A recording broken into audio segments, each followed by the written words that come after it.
As the owner and CEO of a very successful independent adjuster training company, here are 4 reasons why you should never work for State Farm. Number 1, State Farm does not allow you to work for anyone else while you're working with them. So what that means is if you signed up to be an independent adjuster so that you can write your own schedule, be your own boss, and all these great things, once you start working for State Farm, you no longer have any independence. You are completely codependent on State Farm.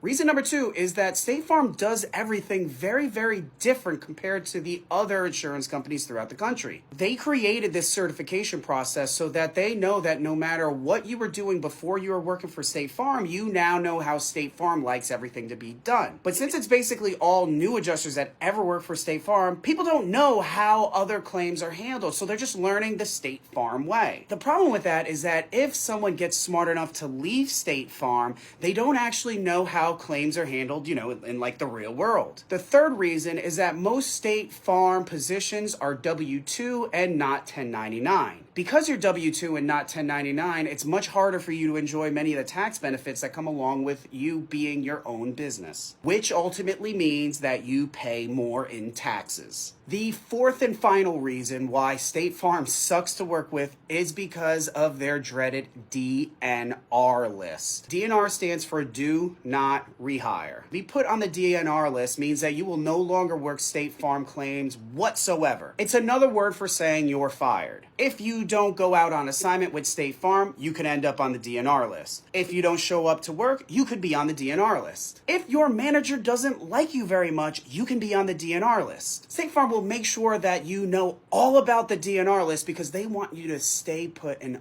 only work for them. If you became an independent adjuster because you wanted to run your own business, you wanted independence, you wanted to get out of the 9-to-5 rat race, you wanted independence, professional independence, why would you work for a company that doesn't allow you to have any other clients? Why would you work for a company that prevents you from gaining the knowledge about working with other clients? Why would you work for a company that's not going to pay you as if you were your own business but instead an employee? And why would you work for a company that's going to threaten to fire you? Even after I publish this video, new adjusters will still flock to the State Farm certification because they simply just don't know any better. If they're lucky, they'll find work, have a little bit of success, but have a very skewed perception of what this industry is all about. And unfortunately, the adjusters that try to work for State Farm, then don't get any work from State Farm, end up thinking that there's no work throughout this entire industry when that could not be any further from the truth. There are literally thousands of other insurers throughout the whole nation that are looking for qualified help. And just remember that State Farm certification is only valuable to State Farm. And if this video provided you with any value, hit that follow button for more.